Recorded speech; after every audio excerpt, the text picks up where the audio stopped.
Hey guys, EC Network here, coming at you with another video. If we all went back to the past like Samurai Jack, in all seriousness, if we all went back 2 years ago to the summer of 2020, I think something we were all thinking at the time was, wow, Cartoon Network's gonna look drastically different in 2 years because this Tom Ashton guy is going to do a lot of great things for the network. It's gonna go back to the glory days of Cartoon Network like it was back in the late 2000s and early 2010s, and maybe even it's possible for them to hit its peak like it was in the mid-2000s. We look at today, and Cartoon Network is essentially the exact same as it was 2 years ago. The only two changes Tom Ashton brought on to the channel itself was the introduction, obviously, of Cartoonito, which is a rather controversial change to the network, and then the introduction of Acme Night, a new movie night to the channel, which is something that, honestly, I don't know why Cartoon Network ever got rid of their Sunday night movie night. It used to be called Flicks. I don't know why they ever got rid of that, because, honestly, Sunday night movie night is a great idea, but arguably, if you look at Cartoon Network today, their schedule is the same as it was 2 years ago, or even if we go back even further, it's pretty much the same as it was for the past 4 or 5 years. They have less airtime because of Cartoonito, so one could honestly argue that the network's in worse shape today than it was a few years ago. There's no new shows that are on the channel really right now. There's like 5 or 6 of them. They used to have back in the day like 10 to 20 shows at a given moment on the channel. Now there's like I said, there's less than 10. There's like 5 or 6. It's a handful. And we know there's a lot of stuff coming, but the problem is that we don't know when any of that is coming because Cartoon Network refuses to speak of anything that's not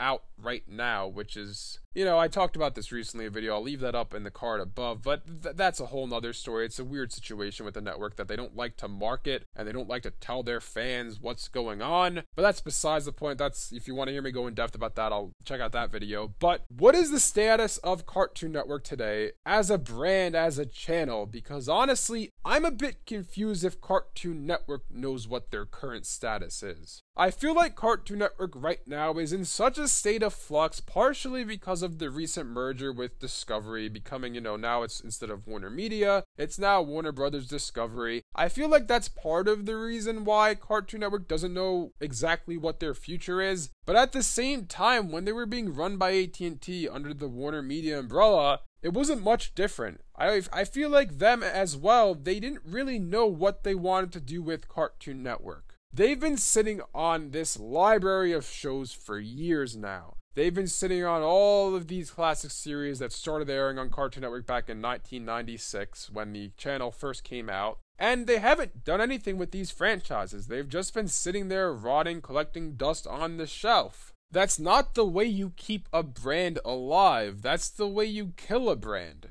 What is Cartoon Network doing when you have shows like Ed, Edd n Eddy, shows like Ben 10, Chowder, Grim Adventures of Billy and Mandy, Codename Kids Next Door? I can literally spend 5 minutes listing all of their series that I would argue are classic series and draw instant recognition, and they don't do anything with any of those shows. So what exactly is Cartoon Network trying to do as a brand? Because I would argue, and I'm sure some of you would agree with me, if not most of you, I would argue that Cartoon Network is the home to the greatest animation library. I think Cartoon Network, between, Disney, Cartoon Network, and Nickelodeon, I always felt like Cartoon Network had the best library of original programming. I thought Cartoon Network Studios always hit it out of the park. Of course, there are some shows that aren't that great, some shows that are better than others, but for the most part, when you step back and look at their whole portfolio, I felt like Cartoon Network always had the strongest lineup of series. But when you look at them today, like I said before, they don't do anything with those properties. A few years ago, Nickelodeon, alright, let's talk about Nickelodeon as a brand for a second.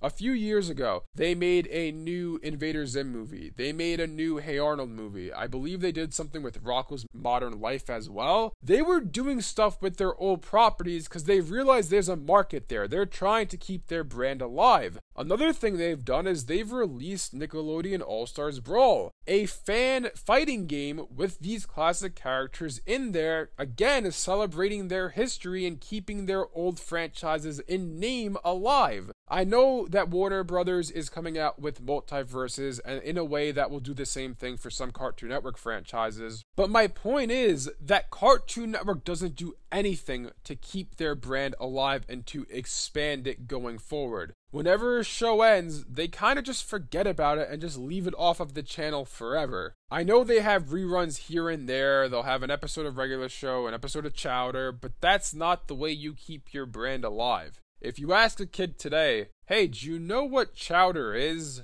The answer is probably going to be no. And the reason for that is because, like I said before, they do nothing to keep their brand alive. Look at this year. This year is the 30th anniversary of the channel. I've talked about this in some videos earlier in the year, and I know the 30th anniversary isn't until around August, September, October, somewhere in that time period, so they still have time to do something. But there's been no mention whatsoever of their 30th anniversary at all. There's been no mention of them bringing back old shows. There's been no mention of them releasing box sets of these older series or even individual seasons on DVD. I made a video earlier, I'll leave a card above to this as well, discussing how I thought that it was a lock that they were going to announce and release Funko Pops for their old franchises, and they haven't done that either as of yet. Of course, there's still time for them to do all of this, but we're already in June. It would have been nice if they did something, throughout the year. Of course, they could just do all of it within a week or two and just cram it all in, but it would be nice if they actually celebrated the fact that their channel is now 30 years old. Cartoon Network is much more than a channel. It is a major brand in the animation industry, and I really hope going forward that Warner Brothers Discovery realizes that they're kind of sitting on a gold mine. They're sitting on all of these classic series that they've done nothing with for years. I'm really hoping that they start to actually do new things with these franchises. I know recently we discussed how Sam Register said they're going to be making young adult and adult content going forward. I hope that some of that content is regarding these older franchises. I hope some of that content is reviving these franchises or bringing them back in the form of sequel series or movies or shorts or something, because like I said before, Cartoon Network does nothing to keep their brand alive. I feel like today, if you look at Cartoon Network or ask a kid today, hey, what do you think of Cartoon Network? And you ask a kid back in the mid-2000s the same question, I feel like the answers are going to be very different because of how drastically different the brands are. Cartoon Network in the mid-2000s, late 2000s, or even early 2010s is a drastically different brand than the Cartoon Network today. Today, Cartoon Network is a shell of its former self that refuses to acknowledge its history, and I really hope going forward Cartoon Network remembers where they came from and actually starts to support that old library of series instead of just leaving it on the shelf over at Warner Brothers Discovery just to collect dust. Anyways, let me know in the comment section below what you guys think about all this. What do you guys think about the current state of Cartoon Network? Not only the channel, but the brand as well. Thanks for watching, and I'll see you guys next time.